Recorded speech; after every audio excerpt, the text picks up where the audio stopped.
राधे राधे दोस्तों। Satya kids channel में आपका हार्दिक स्वागत है। आज हम आपके लिए एक बहुत ही रोचक और ज्ञानवर्धक कहानी लेकर आए हैं। तो कहानी के अंत तक हमारे साथ जरूर बने रहिए। बहुत पुराने समय की बात है। पहाड़ों और जंगलों से घिरे एक छोटे से गांव में हरि राम नाम का एक गरीब आदमी रहता था। उसकी गरीबी इतनी ज्यादा थी कि कई कई दिनों तक उसके घर चूल्हा तक नहीं जलता था। उसके कपड़े फटे हुए थे और पेट भरने के लिए उसे कभी खेतों में गिरे दाने उठाने पड़ते तो कभी लोगों के घरों के बाहर बचे हुए टुकड़े ढूंढने पड़ते। शुरू शुरू में गांव वाले उस पर दया कर देते थे। कोई एक रोटी दे देता, कोई मुट्ठी भर अनाज।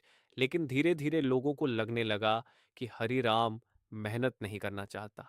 एक दिन ऐसा आया जब पूरे गांव में किसी ने भी उसे कुछ देना बंद कर दिया। अब हरि राम रोज सुबह गांव के बाहर नदी के किनारे चला जाता। वहां लोग जो भी कूड़ा कचरा फेंकते थे, उसी में वह खाने लायक कुछ ढूंढता। कभी सूखी रोटी मिल जाती तो वही उसका सहारा बनती। कभी कुछ भी नहीं मिलता तो उसे पूरा दिन भूखा रहना पड़ता। एक दिन जब वह नदी के किनारे मिट्टी कुरेद रहा था, तभी उसके हाथ में एक चमकती हुई चीज आई। जब उसने उसे साफ किया तो देखा कि वह एक पुराना चांदी का सिक्का था। उसकी आंखों में खुशी चमक उठी। उसने उस सिक्के को अपने फटे कपड़े में बांध लिया, जैसे कोई बड़ी दौलत मिल गई हो। उसी शाम गांव में एक आदमी आया जो टोकरी में पक्षी बेच रहा था। हरिराम उत्सुकता से उसके पास गया और पूछा, भाई, इस टोकरी में क्या है? वो आदमी बोला, इसमें हंस के बच्चे हैं, बेचने के लिए लाया हूं। पास खड़े कुछ अमीर लोग हरिराम को देखकर हंसने लगे। एक आदमी बोला, अरे इसे क्यों दिखा रहे हो? ये तो खुद भूखा रहता है, हंस क्या खरीदेगा? लेकिन हरिराम ने उनकी बातों पर ध्यान नहीं दिया। उसने अपनी गांठ खोली और वह चांदी का सिक्का निकाल कर बोला, भाई, अगर हो सके तो इस पैसे में मुझे एक छोटा सा हंस दे दो।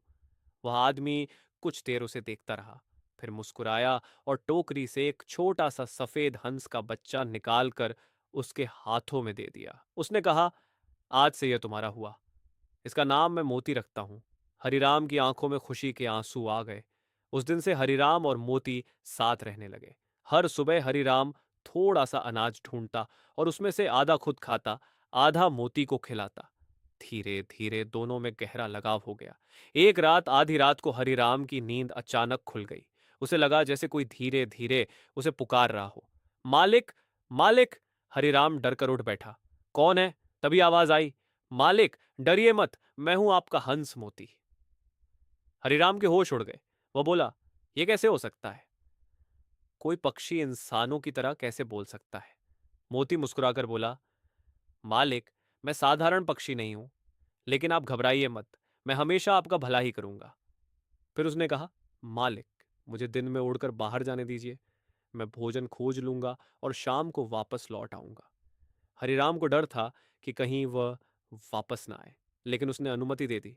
अब रोज सुबह मोती उड़कर जंगलों में जाता और शाम को वापस आ जाता। एक दिन वह दूर एक पहाड़ी जंगल में पहुंचा। वहां उसे जमीन में कुछ चमकता हुआ दिखाई दिया। जब उसने मिट्टी हटाई तो वहां एक चमकता हुआ कीमती रत्न मिला। मोती समझ गया कि यह बहुत बड़ा खजाना है, लेकिन उसने सोचा, अगर मैं यह सीधे अपने मालिक को दे दूं तो लोग उन्हें चोर समझेंगे। इसलिए उसने एक योजना बनाई। वह उस रत्न को लेकर दूर एक बड़े राज्य में पहुंच गया। वह सीधे राजा के दरबार में गया और बोला, महाराज, ये रत्न मेरे स्वामी हरिराम की ओर से आपके लिए भेंट है। राजा आश्चर्य में पड़ गया। इतना कीमती रत्न? राजा ने कहा, अगर तुम्हारे स्वामी इतने उदार हैं तो मैं अपनी बेटी का विवाह उनसे करने को तैयार हूं। मोती मुस्कुराया। फिर वह वापस अपने मालिक के पास गया। उसने धीरे धीरे ऐसी योजना बनाई कि हरिराम राजा जैसा दिखने लगा। आखिरकार हरिराम का विवाह राजकुमारी से हो गया। समय बीतता गया। हरिराम अब एक बड़े महल में रहने लगा, लेकिन धीरे धीरे वह अपने पुराने मित्र मोती को भूलने लगा। एक दिन मोती बहुत बीमार पड़ गया। उसने संदेश भिजवाया कि राजा उसे देखने आए, लेकिन हरिराम ने कहा, वह तो सिर्फ एक पक्षी है, उसके लिए मुझे परेशान मत करो। यह सुनकर मोती का दिल टूट गया। कुछ ही दिनों में वह मर गया। उसके मरते ही जैसे सब कुछ बदल गया। एक सुबह हरिराम की आंख खुली तो वह फिर उसी पुराने गांव के कूड़े के ढेर के पास खड़ा था। महल, दौलत, राजकुमारी, सब कुछ गायब हो चुका था। तब उसे समझ आया कि जो कुछ भी उसे मिला था वह मोती की वजह से ही था। लेकिन अब बहुत देर हो चुकी थी। दोस्तों, जो व्यक्ति दूसरों के उपकार को भूल जाता है, उसका अंत हमेशा दुखद होता है। इसलिए जीवन में जिसने भी आपकी मदद की हो, उसे कभी मत भूलिए, क्योंकि कृतज्ञता ही इंसान को महान बनाती है।